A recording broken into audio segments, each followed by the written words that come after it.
This is the Annex, a sociology podcast. I'm Dan Morrison from Abilene Christian University. And I am Natalia Ruiz Junco from Auburn University.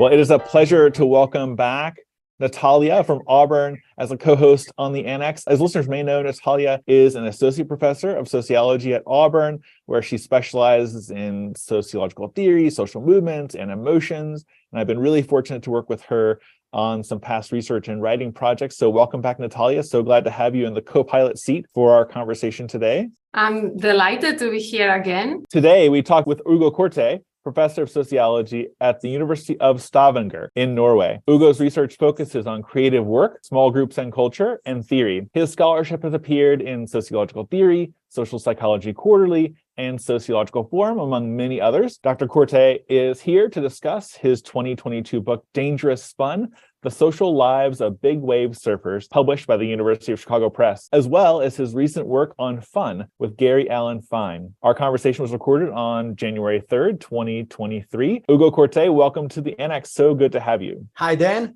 Hi, Natalia. I'm excited to be here. Thank you for having me. Awesome. Go ahead, Natalia. Ugo, I want to ask the first question. Your book is titled Dangerous Fun, and through it, we get a good sense of the social world of big wave surfing. Mostly, the book is organized around concepts like fateful moments, emotional energy, and edge work. Throughout, you reference scholars like Randy Collins and Gary Allen Fine, with whom you've developed a theory of fun. Can you help our listeners understand how you use these terms? Sure. The broader theme of the book is voluntary risk-taking across the life course, one's career, and the evolution of a field. While the broader theoretical frame that I use, it's Randall Collins' interaction ritual chains. Building on the writings of Emil Durkheim and Erving Goffman on the power and function of rituals, Randall Collins theorizes how the level of positive emotional energy we dispose of, and by emotional energy means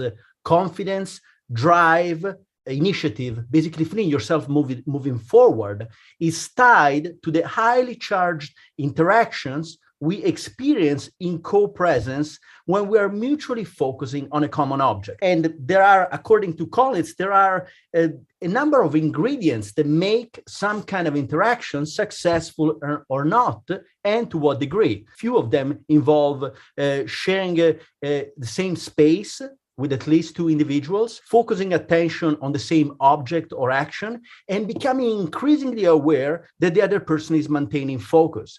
So that the shared mood intensifies, individuals becomes sort of attuned to one another. The right word to use is entrained, locked into a similar rhythm. And this is the basic theory that I use over, as I said, as a broader theoretical frame. Now, if we want to talk about fateful moments, before we even start talking about fateful moments, I think we need to quickly refer to Erving Goffman's work on action. And Erving Goffman in, I think, 1969, wrote this essay, Where the Action Is, which is one of the greatest essays in the history of social sciences. And by action, Goffman means activities that have the potential to generate consequentiality and faithfulness. Chanciness is at the core of action. And what we win in these kind of situations is character and status. Now, it doesn't define fateful moments as well, I think, as does later on Anthony Giddens. And Anthony Giddens talks about fateful moments as, and I'm quoting him, time when events come together in such a way that an individual stands, as it were, at the crossroads in his or her existence, or when a person learns information that has fateful consequences. I refer to the first qualification of this term.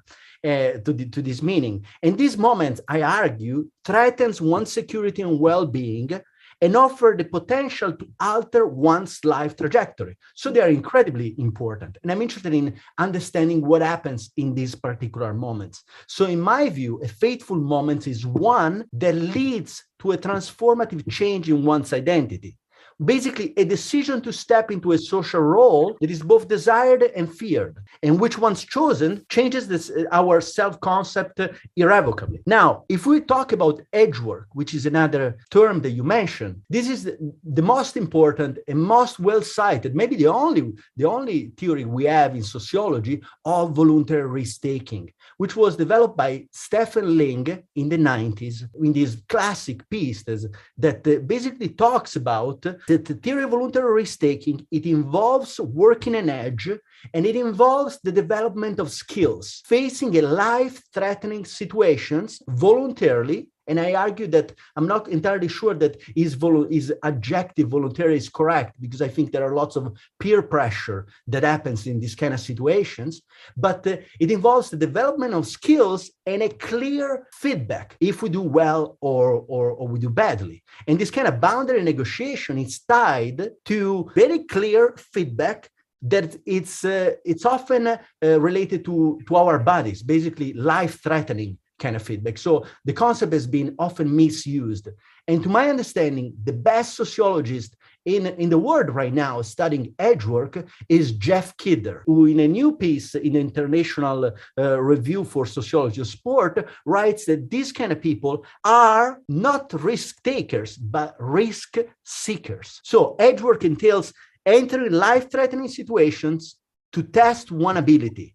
And it involves specific skills, but also the general competence of maintaining calm, composure under highly stressful situations, which in Link's work may verge to total chaos. And this obviously connects to basic theories, ideas in sociology. Think about spontaneity and constraint, structure and spontaneous action. They're very, very, very important ideas, core ideas, I would say. And I build on these three main theories. Okay, Ugo, let me ask, why is big wave surfing a great case in order to investigate these concepts that you're talking about? Maybe talk a little bit about what big wave surfing is. I think most people probably have a sense of what small wave surfing is, but what makes a wave a big wave, and what makes big wave surfing itself so helpful for thinking through the concepts that you're working with in your book? How big a wave needs to be in order to qualify as big wave surfing, it's something that is disputed. As it is disputed how to measure the waves, although there are competitions. So this creates lots of uncertainty regarding on the standards of evaluation of this activity. Big wave surfing, it's an activity that is an elite subculture within a subculture, which is no longer really a subculture surfing, and we can talk about this, which is practiced by an elite few. It generally requires surfing, as the term implies, quite big waves with a select group of people that are generally less centered on their own individual pleasure. And here comes the distinction, which we'll probably touch upon later, between pleasure and fun, and more about a collaborative commitment to making sure that this effort, which needs to be collaborative, because it's so difficult to catch a big wave, so difficult to ride it, so difficult to survive it in case of a wipeout, that you need other people to basically help you. So in a sense, I will say that big wave surfing, it's first of all, it's a great case because of the style that I'm developing for doing ethnography. And let me rewind a little bit if it's okay. I started this project back in 2007. Oh. And I started it right after I finished my second MA in sociology at East Carolina University. For 3 years, I studied a self-formed community of professional athletes, of professional freestyle BMXers. That is the equivalent of skateboarding, but on little kids' bikes, which is one of the most dangerous and underground lifestyle sport activity you can find. Most of the guys, or many of them, have their front teeth broken or replaced. You can't really get rid of a heavy bike as you're falling, and they do fall a lot. Now, after this study, I was thinking, what else can I study? Because when you think about an ethnography, and I define myself as an ethnographer besides being a sociologist, and to me, the term ethnography is broader. Deliberately, I say so, obviously. I think about, do you start with a case? Do you start with a question? Do you start with a theme? What do you start with? And how do you move across several projects? So my first project looked at interactional dynamics in relation to risk-taking and creativity. And I knew, this was 2007, the big wave surfing as a rather underground, mysterious kind of activity that had been out of the spotlight, even in subcultural media, was coming back to the fore. And now it's all over. You see it on mainstream media, you see it on CNN, everybody knows something about it. But back then it wasn't, and it was beginning to come back. I knew about the University of Hawaii at Manoa as a place where ethnography was something that was going strong. And I applied for entering a PhD there because I wanted to do a study on big wave surfing and address risk-taking. After one semester, which I loved, the faculty there loved me, I loved the place, I was maybe the happiest I ever been in my life. The faculty told me, if you want to end up having a job here, and we would like you to, at least that's what the people told me back then, you have to go away. You can't, we don't employ our own PhD students. At the time, another university, Uppsala University, made me an offer, which was incredibly generous. So I transferred. I went to Uppsala University, did a different PhD project, and once my PhD project was completed in 2012, and I continued to follow this case, basically big wave surfing on the north shore of Hawaii, of Oahu in Hawaii, I decided to invest much more and started going back to Hawaii for 3 months, 4 months at a time.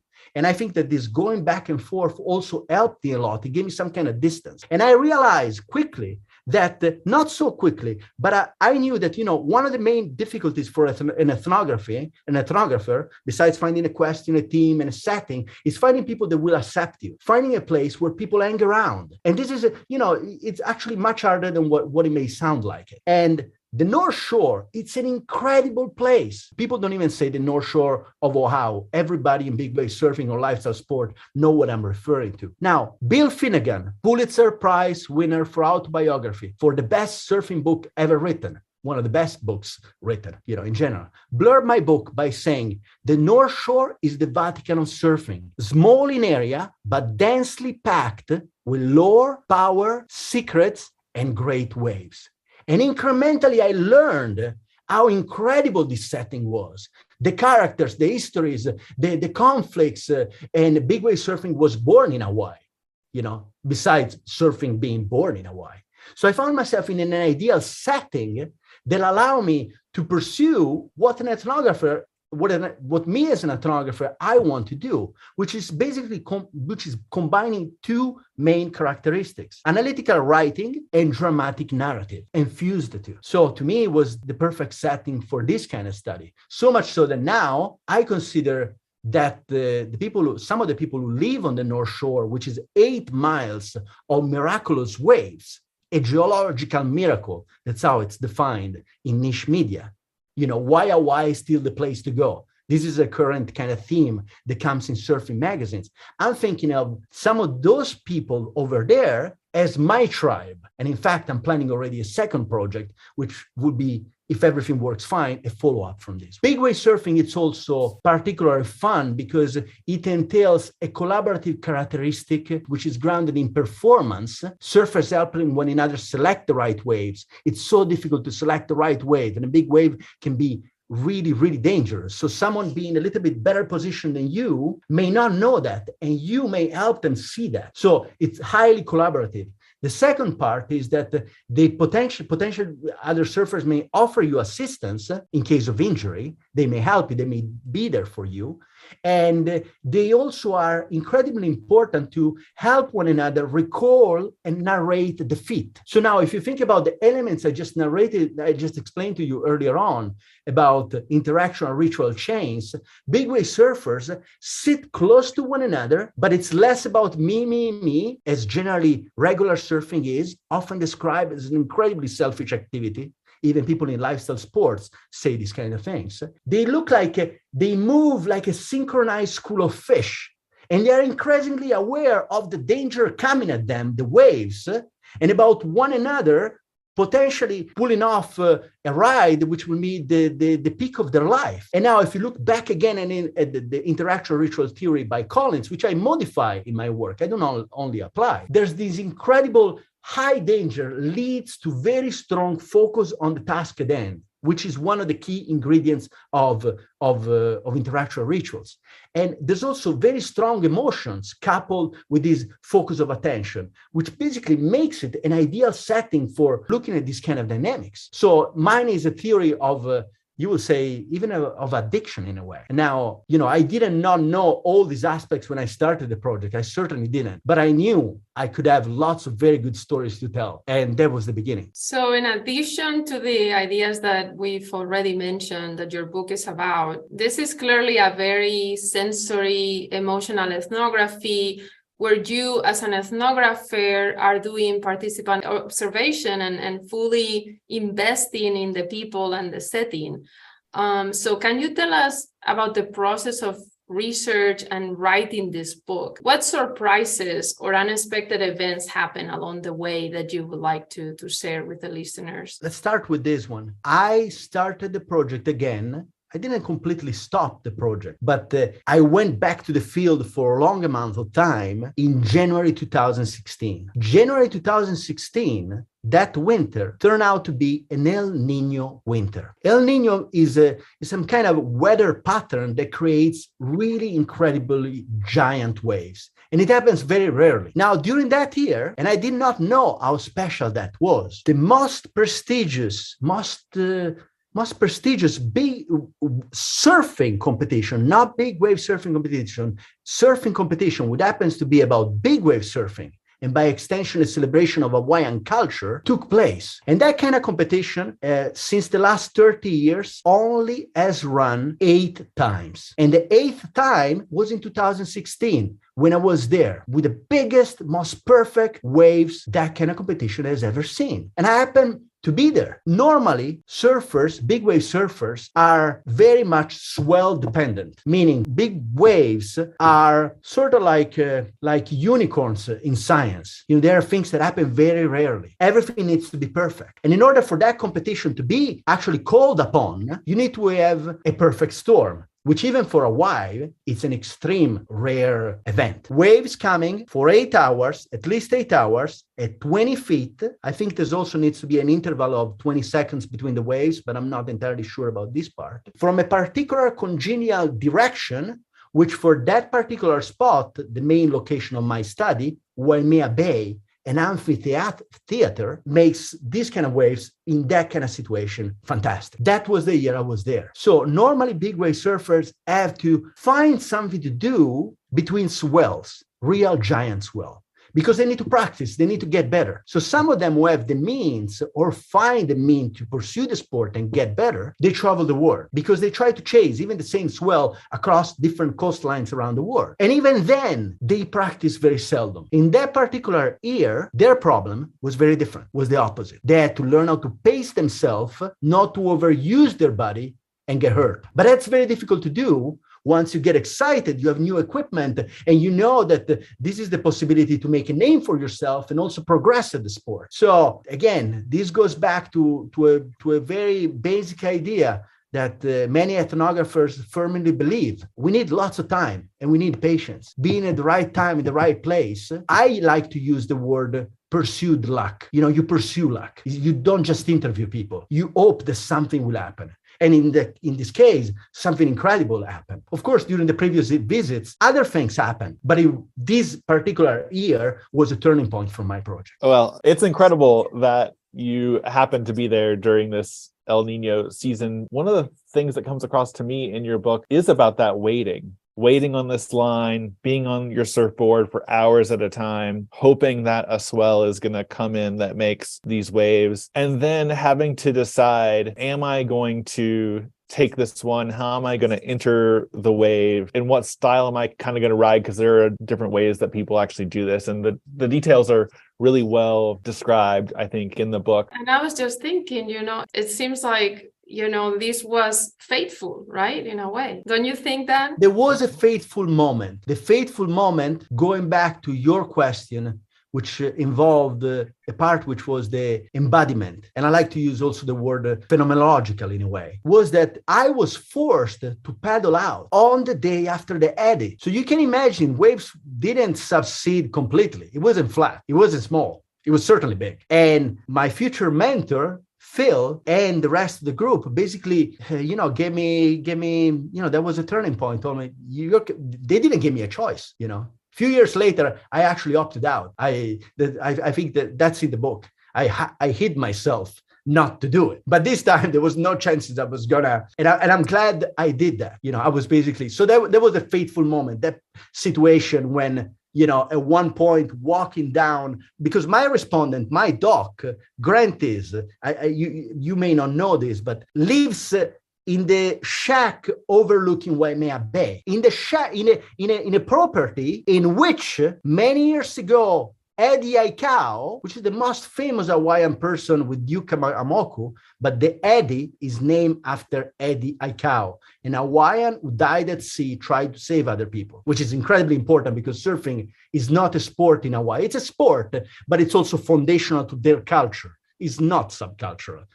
I want to make this very clear. Eddie Aikau is said to have lived in Phil's yard, and that's where I was. And I remember walking down the path and still thinking, can I actually escape this situation? And at one point saying to myself, you know what? I'm doing it. And I seriously thought about dying. I did. And I know it may sound overly dramatic, but, I had no previous experience. I know how to surf. I used to be, very good skateboarder, but this is a different sport. It's a different activity, different equipment, different sensations, different dynamics. So that was a fateful moment for me. Well, I think this reminds me of some fateful moments in my own ethnographic history. But as I was reading your book, I was very taken by this idea of fateful moments, and it reminded me of one of the books that comes from the tradition that I'm most associated with, symbolic interactionism. So I was wondering if you could talk about how similar to and different from your concept of fateful moments is from Glaser and Strauss's status passage. They have this famous book talking about how people transition from one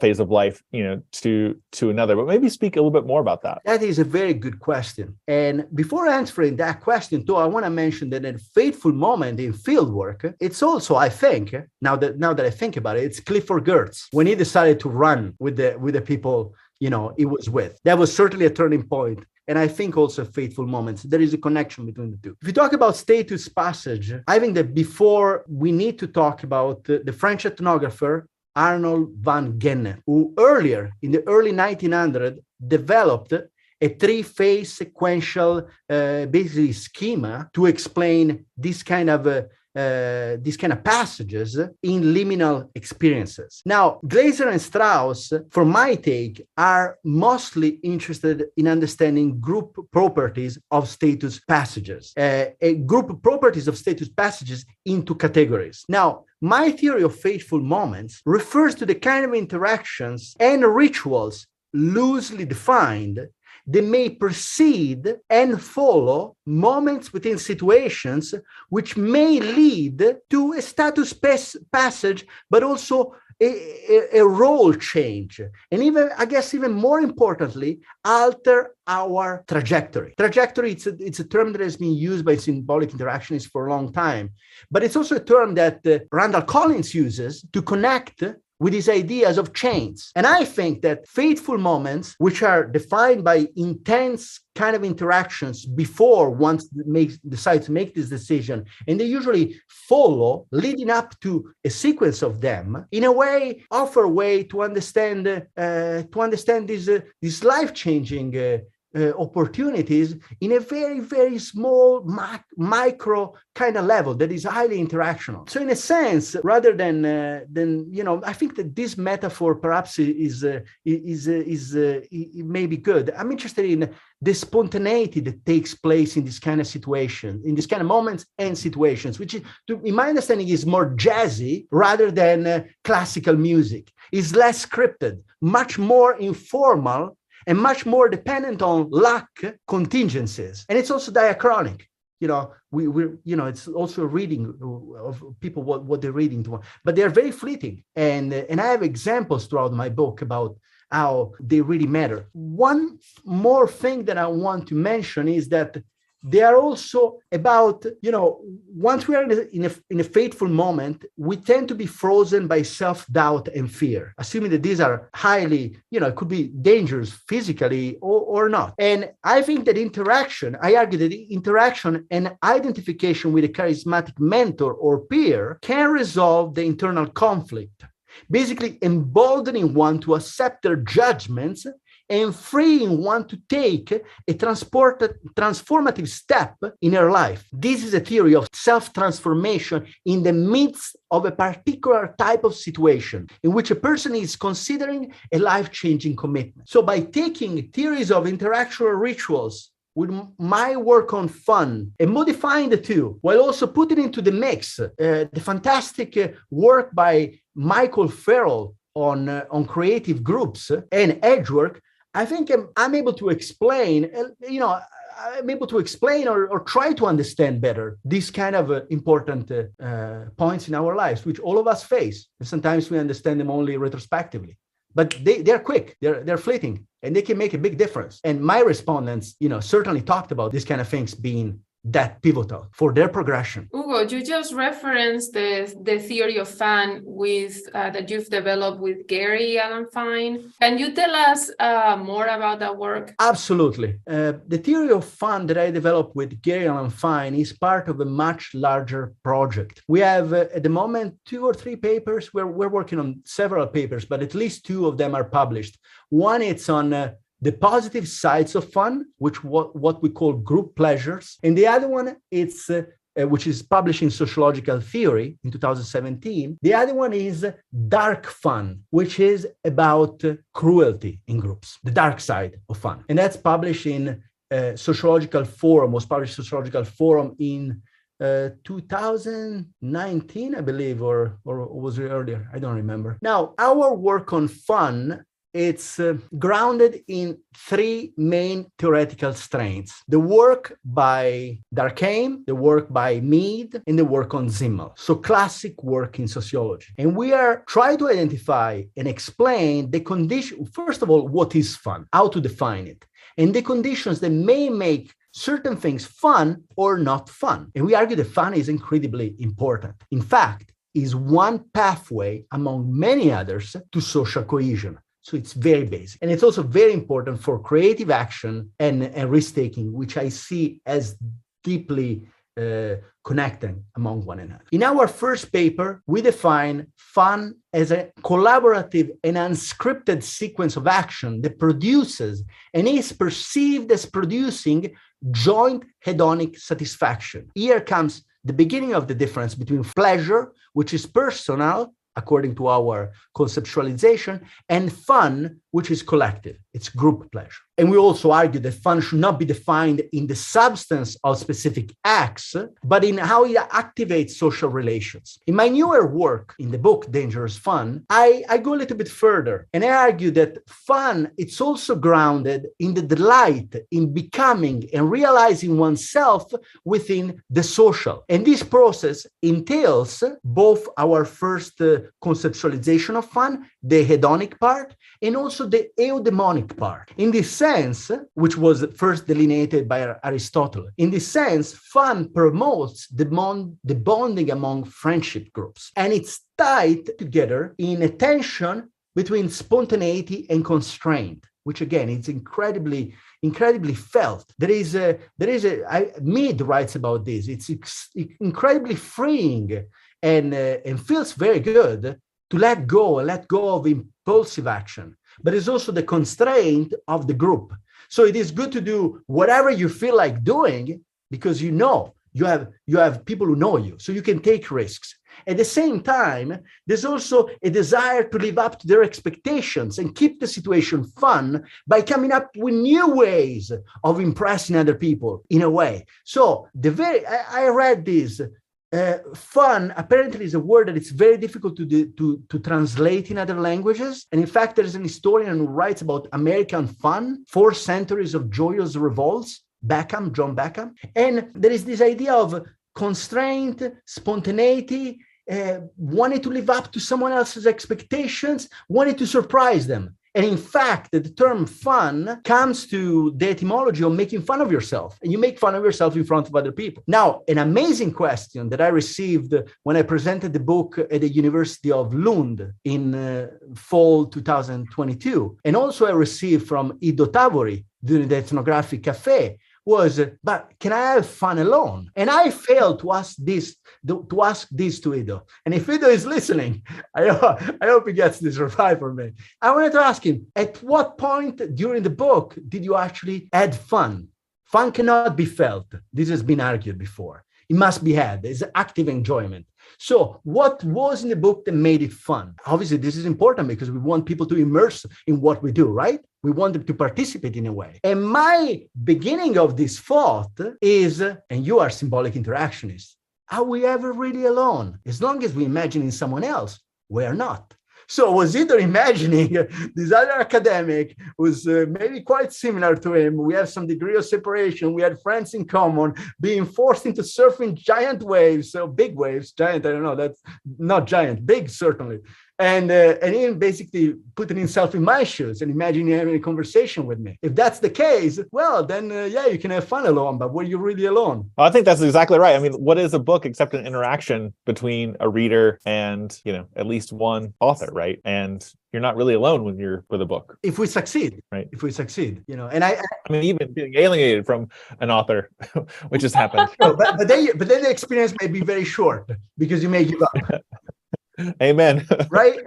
This is why we only read books we like, or only talk to authors whose books we are super interested in and get both pleasure and fun from. So what did you think about the book yourself? Did you experience fun at some point? Definitely. I mean, if you're asking me, definitely pleasure in the way that you've defined it. But I think, talking about the book is fun, right? That's why I'm doing this. That's why we do it is because it becomes, as you're saying, a shared object of attention that we invest, time and energy in. And just like, groups of fans of Marvel movies or whatever, those people get both pleasure and fun from talking about it. Yeah, and then there is that element of collaboration that is intrinsic to the definition of fun that you're introducing. And then you also have an element of setting a narrative, because when you read, you sort of appropriate in a way the concepts of the author. So you start to kind of say, oh, this is an interest object. And, someone else has had that idea. And now you're sort of entering into the idea that the other person has had. And if there was any fun in coming up with the idea, as you did the research, maybe the fun is kind of transferable to the reader that also appreciates how the idea developed and sort of lives now in the kind of minds of the readers. And so yeah, I think there are elements in the reading of this book that are connected, at least in my reading of the book, that are connected to the notion of fun. Yeah, I'm very glad you say that, because it also gives me an opportunity to mention these three things in one comment. I start with a comment real quick. The first comment is that I think that oftentimes we evaluate a piece of work, but how much we can use it. It helps us think It helps us think new thoughts. So in a way, we become participants, right? Now, in our theory of fun, which some of you read the book, some other people, some listeners may have not read the book, but read the article, or may have not done any of them yet. It's based on three conditions and a number of characteristics which I touched upon. Number one, structural affordances. And that is time, spaces, and places that are conducive and appropriate for the intended activity. The second one is collaborative commitment. And that is a dedication to group belonging and group continuation. And the third one, which again ties, I think, well with what we are talking about now, is this idea of shared narrative and about how experiences become cultural through tellings and retellings. So that sometimes even an extremely unpleasant or even a tragic situation may become fun in the aftermath. And then you go back to the people you experience such situations with, and they become, there's a bond between you and the other person, because that's the only person who can truly understand what has happened. And that's also an important thing, I think, going a little bit beyond my turf, about the importance of develop stronger relationships of love, whether with friends or even partners, about this idea of having a life with somebody that if you can share activities, you can keep talking about what has happened and about how many of us disrupt that at one point or another. So in a way, we feel fragmented. Like reinforcing and strengthening and creating new shared narratives, right? Yeah, which are bonding, extremely bonding, and can even help us throughout different seasons of a man's life or a woman's life, using Levinson's book. That's really helpful, Ugo. I want to turn back a little bit to surfing and some inequalities that you have described and explored in the book. You document how surfing was for all genders among Native Hawaiians, but that big wave surfing, especially today and perhaps in the past, is mostly male dominated. So what did your research find about gender inequality and the economics of this sport? You mentioned how folks travel around the world. I'm sure there are costs associated with that. So tell us about that kind of elite aspect and the gender dynamics there. Before I do that, I'm going to slightly correct you. I think that this gender, this fact that it's a male-dominated activity doesn't only relate to big wave surfing, relates to surfing in general. I mean, women, things have changed very much, and there's still very, very much to be done, but they've changed a lot in the past few years. In 2019, the World Surf League began awarding equal prize money to its men and women, which was highly controversial, and to both the athletes of both genders, which led to the WNBA also adopting some of these changes, and this has also been implemented in other sports. This is part of a movement that was spearheaded in 2016 by a number of big wave surfers, one of them Keala Kennelly, depicted in my book, who formed the Committee for Equity in Women's Surfing. With the desire to not only have more access to sponsorship, coverage, the two go hand in hand, but also the ability to practice. Why practice? Tell you why. Because there's a good article. I don't write exactly about this in the book, but I want to tell you about it anyway. There's an article in the New York Times that talk about these catch-22 kind of situations. Men still say to some extent, women are not as good as men in big wave surfing. In regular surfing, they're stepping up much quicker. They're much more in par with men. Big wave surfing, not yet, but it will change. And they say they're not as good as us, so why should they be paid as much as we are? Now, if you don't offer them an opportunity to practice, then how can they get better? And why do I say that? I say that because until very recently, and it's still the case to an extent, women could not enter competitions at particular surf spots. Take Pipeline. Pipeline is the most incredible wave on the planet, one of them at least. That's on the North Shore, where my study was located, not very far from Waimea Bay. Until recently, women could not go there and have their own competition. And during normal days, since waves are such a scarce resources, and that's a spot where one wave can really make your career or end it because of injury, it's one of the top two spots in terms of danger on the planet. The reef is very shallow and waves are incredibly powerful. When there is a normalized surfing day, a practice, basically, women are not allowed to take any waves because guys are, they're basically taking all the waves. And if they never even given an opportunity to go to the competition and actually have a chance once a year to practice there, it's so there are two things. In terms of economics, there's very little money in this kind of sport. And in fact, in the book, I document how it's hard to talk about professionals. Many of them are half professionals, so they're not really professionals. That means they have to hustle. And that means that includes both men and women. Some of the men can make a living out of big wave surfing. I don't think that any woman at this point can, maybe one. So there is a disparity, but it's much larger. And it also relates to the fact that in the 1900s, I want to go back, the style I'm developing with my ethnographic writing, as I said before, it's a combination of dramatic writing, dramatic narrative, analytical writing, stories, coupled with also and maybe an ethnological aspect. I try to tell stories of local people so that it will have an historical value in the future to some extent, but also try to go back, not to collect myself historical material, but at least summarize it and present it in the book so that people have the readers will have an idea that surfing was a foundational element of Hawaiian society. As you rightly said, men and women were treated equally. Not only, oftentimes the style that was in vogue at the time, ancient Hawaii that is, was people wanted to surf like a woman.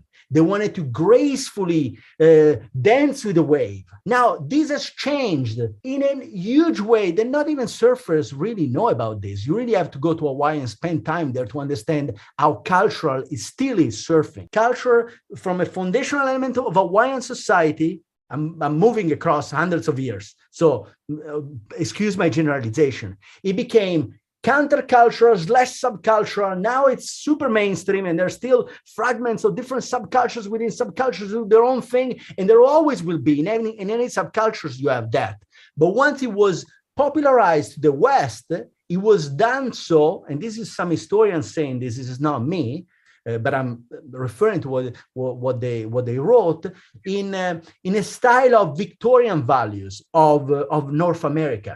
So in a sense, women were relegated already to being spectators. They could even, really wear comfortable clothing for going into the water. And mind you, it took a long time. Historians know this very well, for populations from different parts of the world to feel very comfortable in the water. It was something to be feared. Hawaiians felt more comfortable in the water than on land. That's overstating it, but not really. That's, in Hawaii, that's what it is. You talk about playing with waves, with whatever craft you have. It can be cool, sure, that people want to be cool, but everybody does it. It's like riding a bike in Copenhagen. Sure, it's cool, but everybody does it. Riding skis, cross-country skiing in Norway. That's what we do. And of course, I'm simplifying. So, this is part of a much bigger movement. Now, when surfing was popularized, this is also interesting, was popularized, and this is there's Douglas Booth, who's a sport historian, who did amazing work on surfing and beach cultures, who at one point writes about the fact that surfing represents much more than just surfing, the activity, but more about a philosophical understanding of how we relate to nature.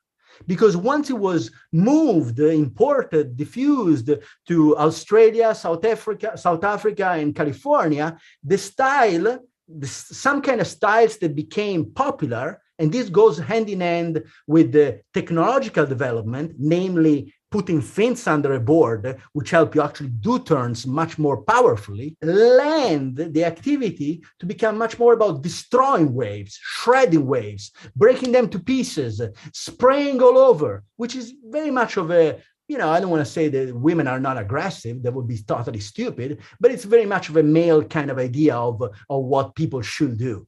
And now with the equipment changing, women were, there were lots of other changes happening, but it was no more riding waves with no fins. That's how the first surfboards were in ancient Hawaii, which required much more subtle movements. And it was more about both for men and women, not destroying the waves, but dancing on the wave. As one of my informants put it, Phil, the wave is the star. It's not me.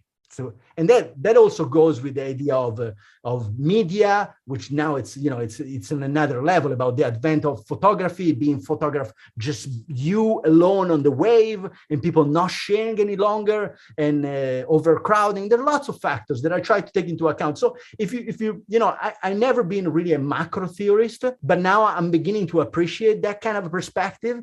And I think that in the future books, I will try to integrate even ideas by Rosas on acceleration theory, which are a little bit here without mentioning Rosa, and resonance. These ideas that we are losing a lot. And I think that this is also connects to the popularity of surfing nowadays. And now it's becoming incredibly popular. And granted, Hawaiians had lots of free time. At 3 months a year, to basically devote, there was a festival devoted to do all sorts of activities, and one of them was surfing. So they had lots of free time to devote to things they wanted to do. And now, going with macro ideas, we're constantly chasing something we don't even know what we're chasing. and we have less and less time. We are pressed for time, as a book on Chicago Press puts it, the title of the book. One last question, and this relates to my very, very limited experience with the surfing subculture. So this past summer, I went to town famous for its surfing history. Although I was told that in recent years, the number of surfers who visit has declined. So I wanted to understand why this happened. And I had a few conversations with locals that helped me understand why this happened a little bit better. So one surfer told me that the reason for the decline in enthusiasm, which is something that you talk about in the book, is related to the decrease in the quality of the waves. So can you tell us more about these social and environmental factors that may affect the quality of the waves and thus the fun that one may have? Another interesting question. I'm not going to try to give you a lecture about how waves are generated, but I'm going to give you a couple of basic ideas. One of them is the bathymetry, the topography of the sea, and also the swell directions. So if we talk about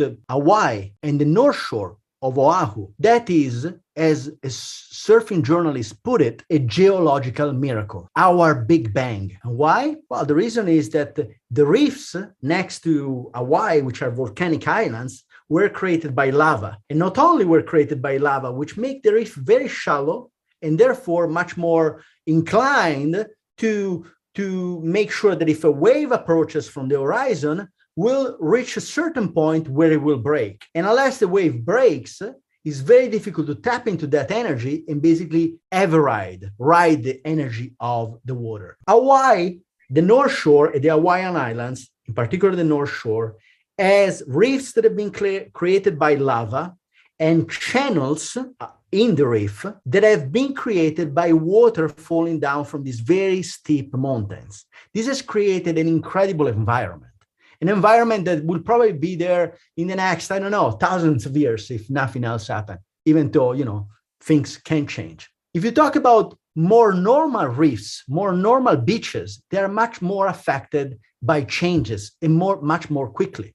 If you talk about reefs that are sand-based, just simply a change of current may create a sandbar, which will generate a wave. If you look at down here, right now, I'm talking from Italy, from my little town. I'm not going to tell you what it is because surfers are generally secretive. Many years ago, we had a big flood, which made a river overflow, destroyed the bridge, and deposited part of this bridge and a couple of cars next to, 100 yards from the shore. That created a sort of artificial reef, which only lasted for a short while. It was amazing while it lasted, but it's no longer the case. We will need another of those situations, which I hope it's not going to happen because they are disastrous. What you're probably talking about is that they either built a jetty or something else that has modified the underwater of that particular location. Yet I also want to be a little bit critical, provocative, and I don't know if I can be quirky, but at least I'm going to try to be provocative. And that is surfing perfect waves. It's often overrated, I think. Why? Why is it overrated? It's beautiful to see a wave breaking. Even the act of surfing is overrated. And that's something you see in big wave surfing. Because in big wave surfing, if you paddle out, and this comes through in my book, you paddle out, as soon as you jump in, a Waimea, I've done that. You see a different kind of energy. You literally turn your back to civilization. And what you have in front of you is very difficult to come back. Once you made that decision, a Waimea, it's a moving river. You feel the power as soon as you are in the water. And even just watching these huge waves crash. And we can, as a friend of mine, Robin Cunniford, has recently pointed out to me, you can measure, you could connect this with directional ritual chains by measuring actually how strong waves are and how much they may affect you. Robin, I hope I'm not giving away your idea, but you're the only one who could do it. You are already experiencing something fantastic. So it's not only about riding the wave, it's also about being there. And I think the surfers oftentimes tend to forget that because surfing is an extremely addictive sport. Surfers talk about scoring. Who else talks about scoring? Addicts. And it's also, as Zidolski, I forgot his name, is a journalist who wrote a book titled Surfing the Most Addictive Sport, which I cite in my book, and makes this simple case, but very, very well put, about how the fact that you have this intermittent reinforcement, and you guys are social psychologists, really makes us addicted to this kind of activity. You never know how much you're going to score and what you're going to score.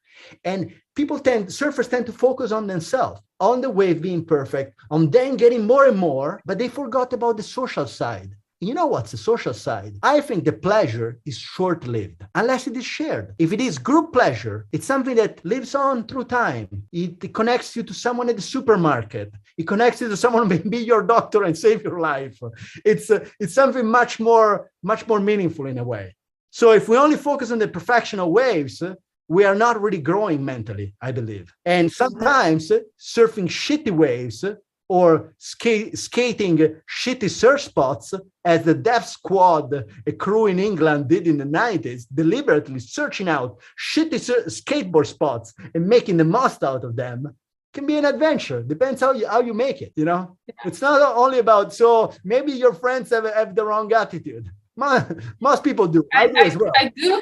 I do have to say though that the waves are wonderful. That I don't think that they have been spoiled. They're still wonderful. But I do feel that just by reading your book, that it may be that the fun that has associated also these addictive properties leads one to really crave as you put it in the book, I don't know how you put it, but the biggest or the best wave of their lives. I mean, that there is this kind of, and that may be connected to addiction, but there is this idea of not only having an experience, which is being there and being with friends, people that know you, people who can help you through those fateful moments, but also that sense of, I'm going to have a new type of experience.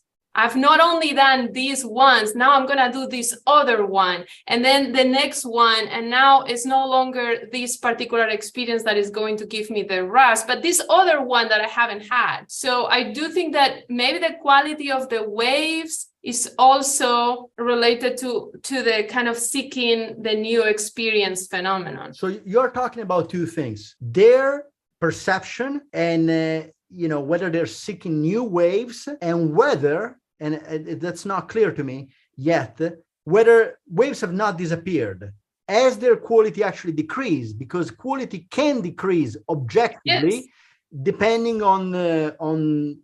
So as long as it's right, maybe the wave has really become bad. But now, to be a little bit, we think a lot. Maybe we think too much. I think we're having fun now. I think we're developing new thoughts. And I'm grateful for this opportunity. But let's go back to edge work. Let's go back to Stefan Ling. Stefan Ling developed his idea initially a bit like Goffman did, by sensing what was happening in popular culture. And there's much actually to be said about that for both thinkers, which I obviously highly respect. So a key idea of edge work in Ling's built on Elsa Angel book. What's the name of the author? Now it escapes me. Thompson, correct then? The Hell's Angels book? Yes. I don't know. Okay. Gonzo journalism. Oh, Hunter S. Thompson. Okay. Thompson. Yeah. Oh, yes. Yes. He talks about, so he took the initial idea from Thompson, was talking about it. He was talking about edge work. Edge work, according to this motorcycle gang doing drugs and pushing the limits, is also related in skill. I said that. Skill, you get better, you get a kick out about getting better, and you face a clear boundary. If you do well, you know it. If you do good, you know it.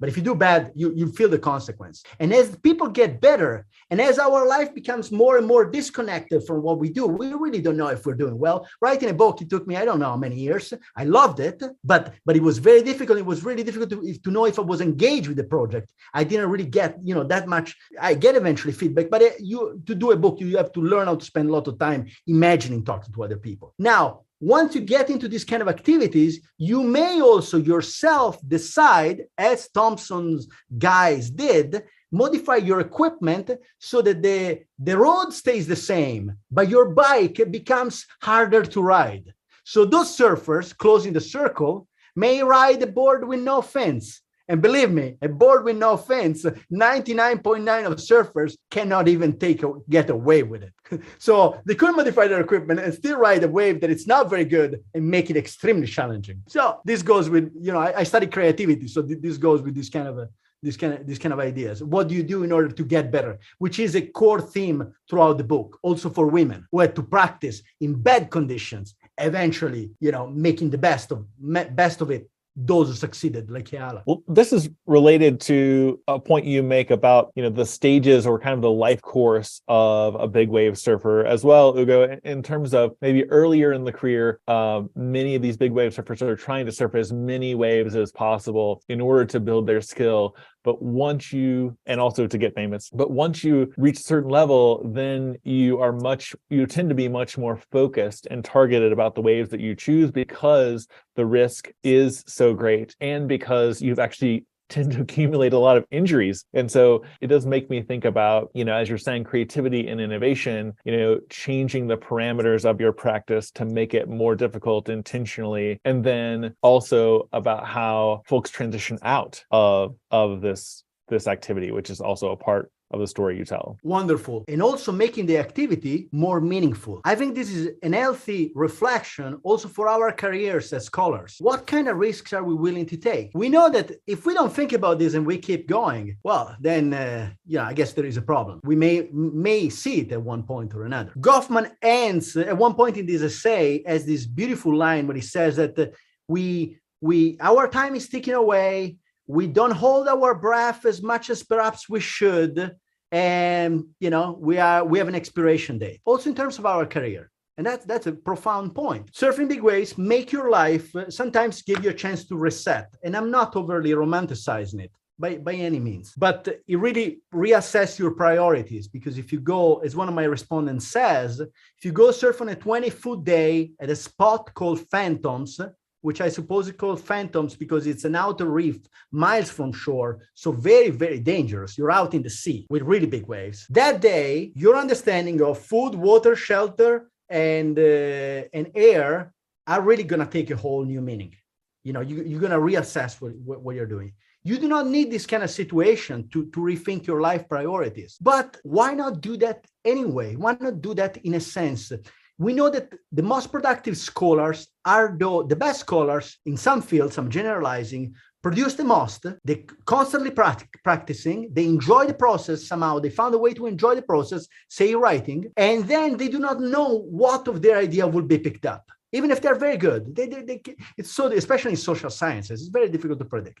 But they manage to keep going. Good for them, and good for us to try to learn from those exceptional people. But there may be others, and I try to put myself in that category, who took very conscious risks at different points in their careers. Remember my book. I did not do it when I was doing my PhD. I did it afterwards. And I did it in a way that, I don't know it's going to be well received, but I knew what I was after. And now with the second book, if I will manage to do it, I know it's going to take me, a good number of years. I want to take even a bigger risk. But is that going to be more meaningful to me? Is it going to be more meaningful to the discipline? Or whoever I'm going to try to influence, is it going to be a higher risk, higher reward? And if I chase waves, metaphorically, every swell that comes from Nazaré in Portugal, some of my respondents in a week, they took 5, 6, 7 flights. They chased the same swell from California, from Hawaii to Northern California, back to Hawaii, to somewhere else. At the end, they were completely confused. But was that worth it? Now, the best surfers are those who I call sharpshooters. And this is a concept that I like to think about. Rather than being chargers, those you were describing were often rewarded for their courage, for their productivity,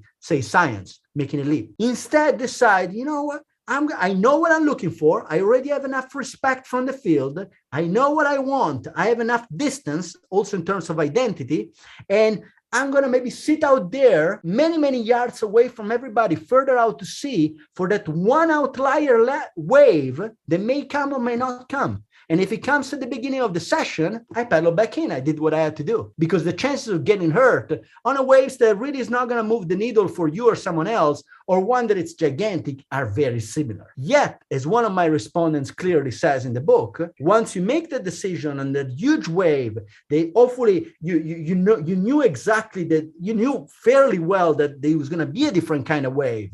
Once you take it, you may take even bigger risk in that kind of wave. So I think it's something important if we think about risk-taking, creativity in the life course, in our creativity. Why do lots of, I want to be provocative again. I think that lots of what we do is practicing or doing things we may not even be fully committed to because of tenure, because of peer pressure, because of all sorts of things. But the idea of being scholastic, I think Bourdieu talks about it, and Vacan mentioned Bourdieu talking about it. It's also the idea of play, I believe.